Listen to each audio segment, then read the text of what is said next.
June 5, 1944, 2147 hours, Portsmouth Naval Base, Hampshire, England. Field Marshal Bernard Montgomery stood alone in the concrete bunker designated War Room Alpha, studying meteorological reports that would determine the fate of 150,000 Allied soldiers scheduled to cross the English Channel in less than 8 hours.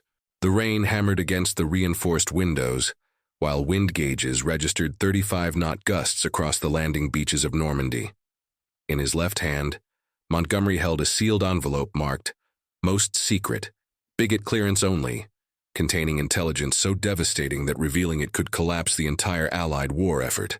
In his right hand, he gripped a secure telephone connected directly to Winston Churchill's war cabinet. The Prime Minister had been calling every hour for the past 6 hours, demanding final confirmation that Operation Overlord would proceed as planned. Montgomery had not answered a single call. The intelligence in that envelope proved that German panzer reserves were positioned exactly where Allied planners assumed they would not be, that Erwin Rommel had correctly predicted the landing sites, and that the Atlantic Wall was 3 times stronger than reconnaissance photographs indicated. Yet Montgomery had made a decision that would either save the invasion or destroy his career. He would tell Churchill nothing until the battle was already won or lost. The path to this moment of unprecedented military deception began 3 months earlier, when Montgomery received intelligence that fundamentally challenged everything Allied planners believed about German defensive preparations. Captain James Whitmore of the Special Operations Executive had infiltrated German command structures in Normandy through a network of French resistance contacts who had access to Wehrmacht communications. Whitmore's reports, arriving through coded radio transmissions every 72 hours, painted a picture of German defensive capabilities that contradicted months of Allied reconnaissance and intelligence gathering. According to Whitmore's sources, Field Marshal Rommel had not only correctly identified the Normandy beaches as the primary invasion target, but had also positioned the 12th SS Panzer Division Hitlerjugend and elements of Panzerlehr Division within 6 kilometers of Omaha and Gold Beaches. Allied intelligence had placed these units 40 kilometers inland, believing them to be held in reserve near Caen.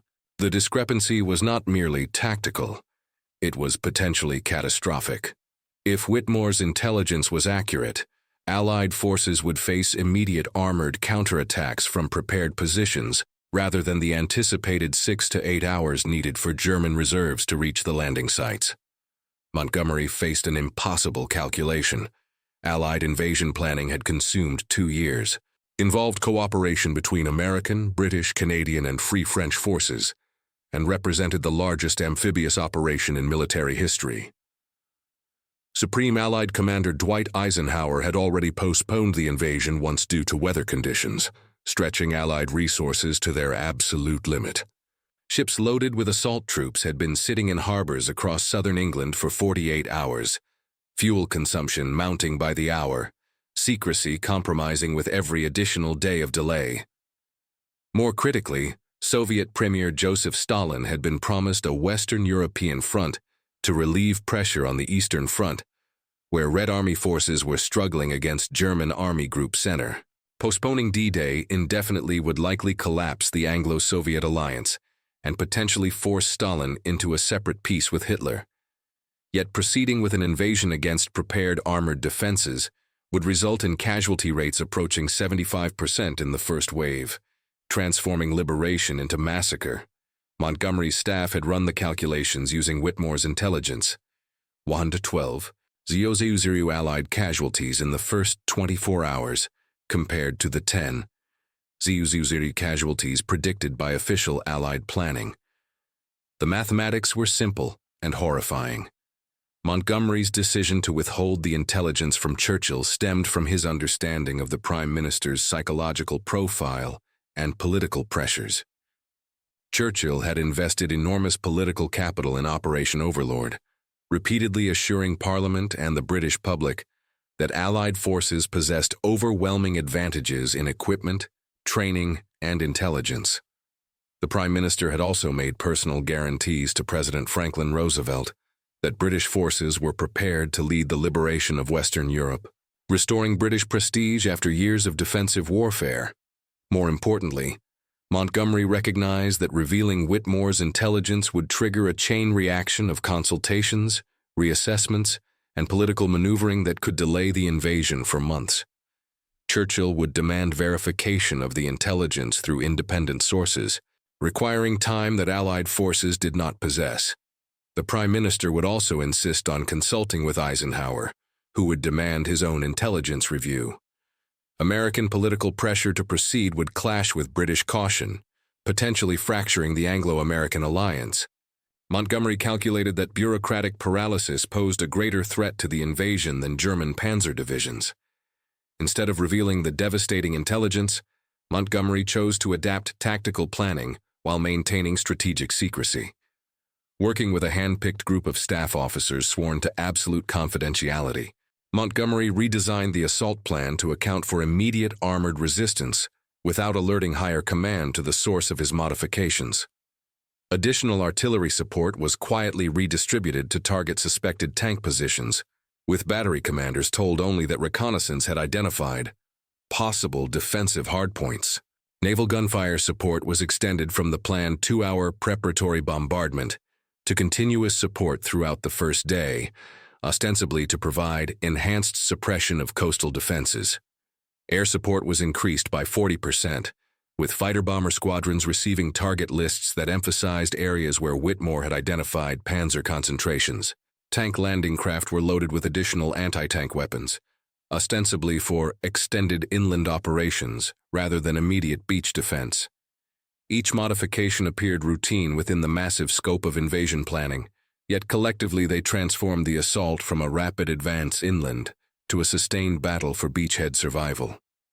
The most critical adaptation involved psychological preparation of assault commanders without revealing the true situation. Montgomery conducted individual briefings with battalion and regimental commanders, emphasizing the possibility of stronger-than-expected resistance and the importance of consolidating beachhead positions rather than advancing inland immediately. Officers were told that German morale was higher than anticipated, and that defensive positions might be more sophisticated than reconnaissance indicated. Crucially, Montgomery framed these warnings as precautionary measures rather than intelligence-based modifications, maintaining the fiction that Allied planning remained sound.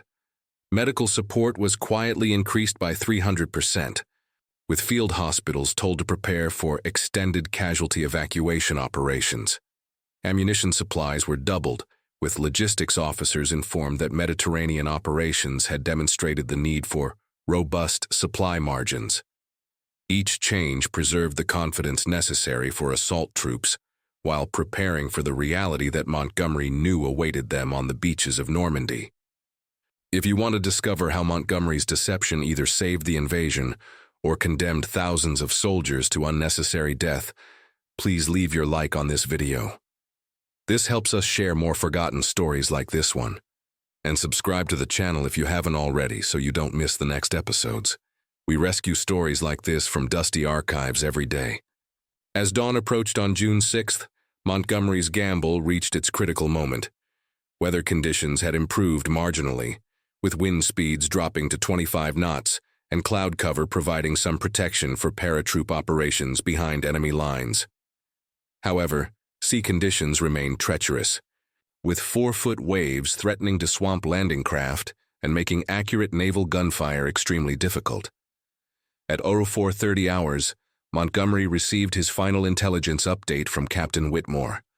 German defensive positions were fully manned, panzer units were in position exactly as predicted, and Rommel himself was conducting a final inspection of Atlantic Wall fortifications. The intelligence also revealed that German High Command expected the invasion to come at Calais, meaning that Normandy defenses were operating under local command rather than coordinated Wehrmacht doctrine. This single piece of information transformed Montgomery's calculation. While German defensive positions were stronger than anticipated, they were also operating independently, rather than as part of a coordinated defense plan. Local commanders would react to immediate threats, rather than implementing predetermined counterattack strategies, creating opportunities for Allied forces to exploit gaps between defensive sectors. Montgomery made his final tactical adjustments at by 500 hours, 30 minutes before the first assault waves hit the beaches. Additional communications equipment was distributed to forward observers, enabling more precise coordination between naval gunfire and ground forces. Combat engineers received priority landing assignments with orders to clear tank obstacles immediately, rather than after beachhead consolidation. Most importantly, reserve forces were repositioned to provide immediate armor support, rather than exploitation of inland objectives. These modifications were presented as last-minute optimization based on weather conditions, rather than intelligence-driven adaptations, maintaining operational security even as the invasion commenced. The irony was not lost on Montgomery that he was implementing one of the most significant tactical deceptions in military history against his own supreme command, rather than against the enemy. The first indication that Montgomery's intelligence was accurate came at 0630 hours, when Omaha beach assault forces encountered immediate resistance from prepared positions that official intelligence had identified as lightly defended coastal outposts. Radio transmissions from the beach reported heavy machine gun fire from concrete emplacements and artillery fire from positions not marked on assault maps. Within the first hour, casualty reports exceeded 20% in the first wave, compared to the 5% predicted by Allied planning. However, Montgomery's tactical adaptations were already proving their value. Extended naval gunfire support suppressed German artillery positions that would have otherwise commanded the entire beach. Additional anti-tank weapons neutralized 3 Stu-G3 assault guns that emerged from camouflaged positions behind the seawall. Most critically, the psychological preparation of assault commanders prevented panic when resistance exceeded expectations. Officers had been warned to expect stronger than anticipated resistance, and were therefore able to maintain unit cohesion and continue the assault, rather than calling for immediate evacuation. At Gold Beach, Montgomery's adaptations proved even more decisive. The 50th Northumbrian Division encountered elements of the 352nd Infantry Division in prepared positions, exactly as Whitmore's intelligence had predicted. However, increased artillery support had already targeted the primary German strongpoints, reducing their effectiveness by an estimated 60%. Additional combat engineers rapidly cleared beach obstacles that would have otherwise channeled attacking forces into prepared killing zones. The psychological preparation of officers enabled rapid adaptation to unexpected resistance, rather than adherence to pre-planned assault schedules that assumed minimal opposition. By 0800 hours, Gold Beach had achieved all first-day objectives despite facing resistance that was 3 times stronger than officially anticipated. The success validated Montgomery's tactical modifications, while highlighting the catastrophic consequences that would have resulted from proceeding with the original assault plan. How many of you have a grandfather, father, or uncle who served and never talked about what they experienced? These stories are disappearing. Leave a comment now saying just, "My grandfather served." When you comment, you're not just honoring your family, you're preserving memory for the next generations. Let's create a living memorial here in the comments. The true test of Montgomery's deception came when German armored counterattacks materialized exactly as Whitmore's intelligence had predicted. At 1200 hours, the 12th SS Panzer Division launched coordinated attacks against British positions near Caen, arriving 6 hours earlier than Allied intelligence had anticipated, but precisely when Montgomery expected them. The Panzer IV and Panzer V Panther tanks encountered Allied forces that had been positioned specifically to counter armored threats, rather than pursuing rapid inland advancement.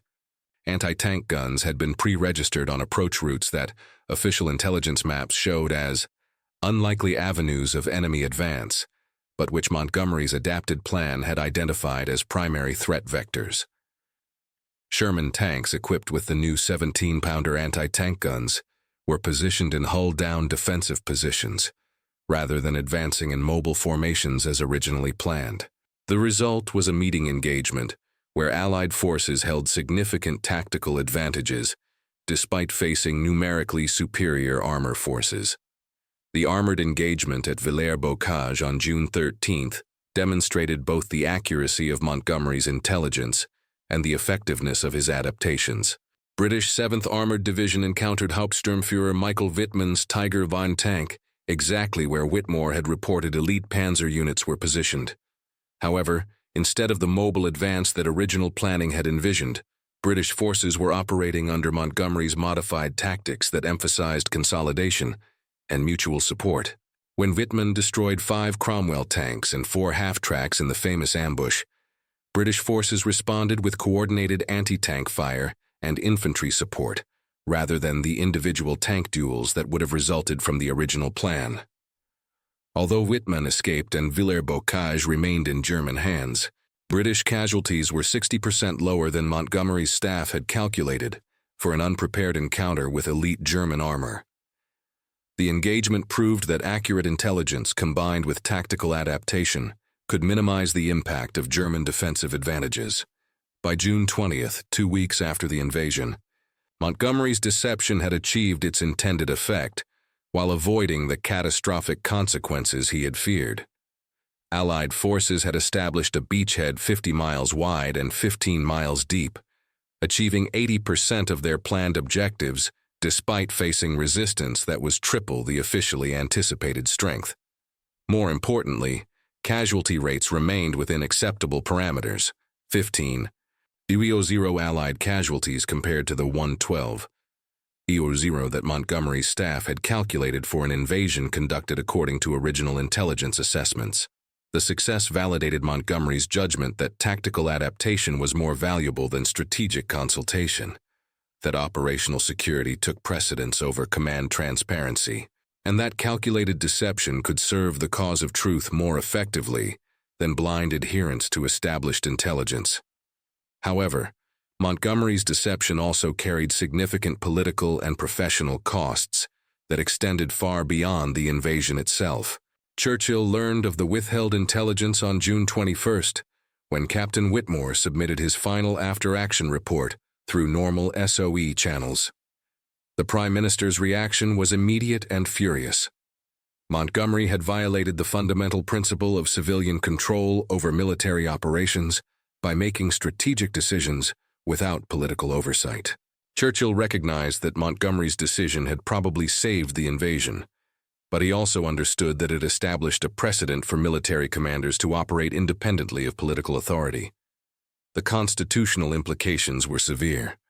If field commanders could withhold critical intelligence from elected leadership, the entire structure of democratic governance over military operations would collapse.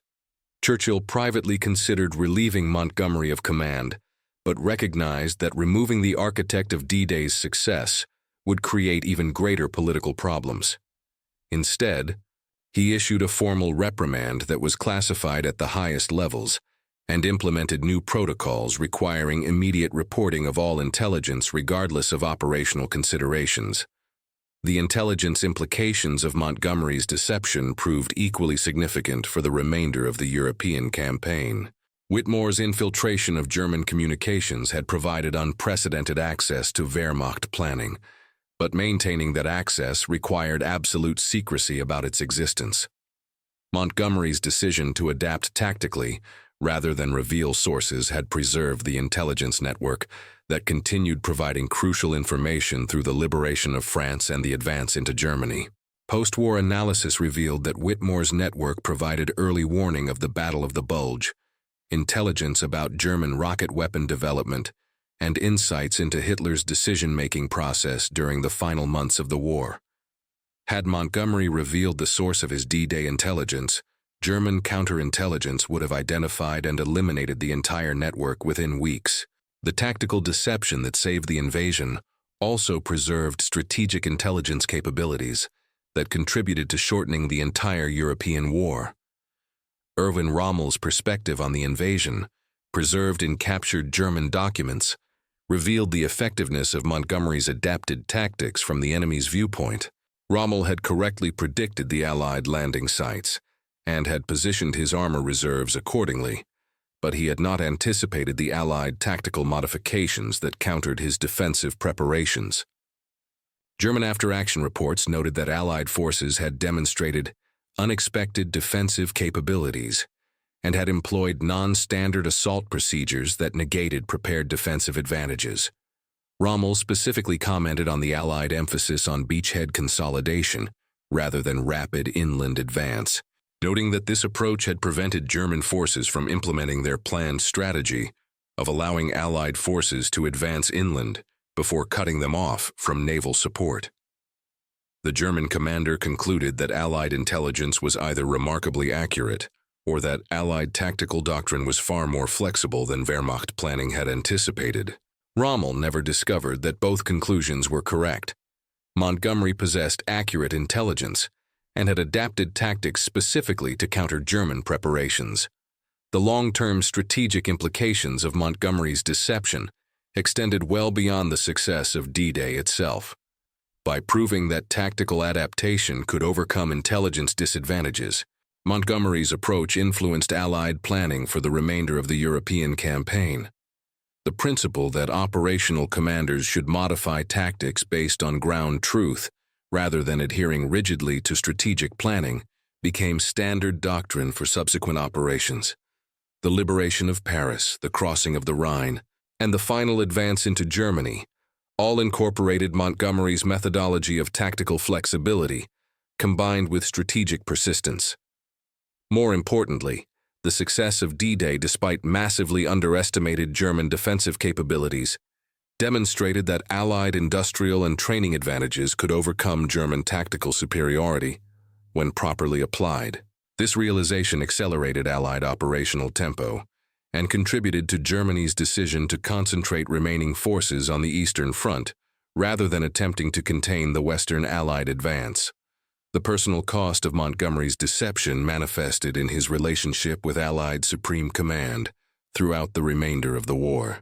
Eisenhower never learned the full details of Montgomery's withholding of intelligence, but he recognized that the British commander had operated independently during the most critical operation of the war. Trust between the two commanders, already strained by personality conflicts and national rivalries, deteriorated further, as Eisenhower suspected that Montgomery was receiving intelligence that was not being shared through proper channels. This suspicion influenced Eisenhower's decisions during subsequent operations, particularly his refusal to concentrate Allied forces under Montgomery's command for the proposed northern thrust into Germany. Had Montgomery revealed his intelligence sources and maintained transparent communication with Supreme Command, the unified Allied advance that he advocated might have received greater support. The irony was that Montgomery's successful deception at D-Day undermined his credibility for strategic arguments that might have shortened the European war. Montgomery's decision also established a precedent for intelligence handling that influenced Allied operations in subsequent conflicts. The principle that field commanders could withhold intelligence from higher authority when operational security demanded it became embedded in military doctrine, but it also created potential for abuse in conflicts where political oversight was less clearly established. During the Korean War, General Douglas MacArthur cited Montgomery's precedent when he withheld intelligence about Chinese intervention from President Harry Truman, contributing to the strategic miscalculations that led to MacArthur's dismissal. In Vietnam, field commanders routinely modified intelligence reports to support predetermined tactical approaches, citing the Montgomery principle that ground truth took precedence over institutional assessment. The deception that saved D-Day inadvertently contributed to intelligence failures in subsequent conflicts, where political oversight was essential for preventing strategic mistakes. Captain James Whitmore, the SOE officer whose intelligence had triggered Montgomery's deception, received no recognition for his contribution to D-Day's success until classified documents were released in 1974, 30 years after the invasion. Whitmore had continued operating behind German lines until the liberation of France, providing intelligence that contributed to Allied success in multiple subsequent operations. However, the secrecy that Montgomery had maintained to protect Whitmore's network also prevented Whitmore from receiving contemporary acknowledgement for his role in the invasion's success. Post-war interviews revealed that Whitmore had expected to be captured and executed by German forces during his final intelligence-gathering mission before D-Day. But he had continued operating because he understood the critical importance of the information he was providing. Whitmore died in 1967, never knowing that his intelligence had fundamentally altered the tactical planning for history's largest amphibious operation.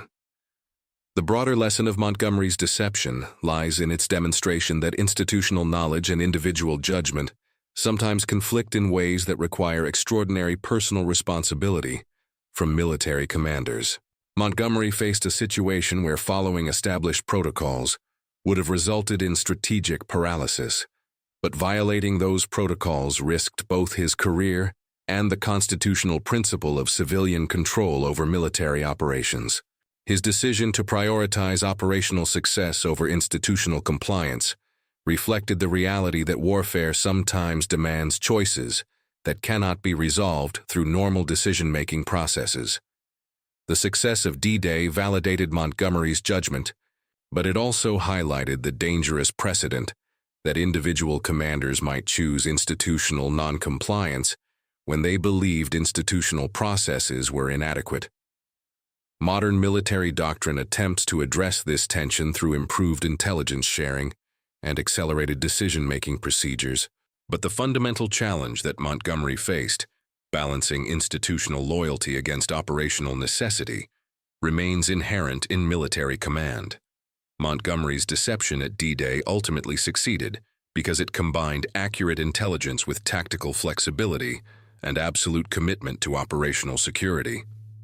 By withholding devastating intelligence from his superiors while secretly adapting tactics to account for that intelligence, Montgomery preserved the invasion's strategic surprise while minimizing its tactical risks.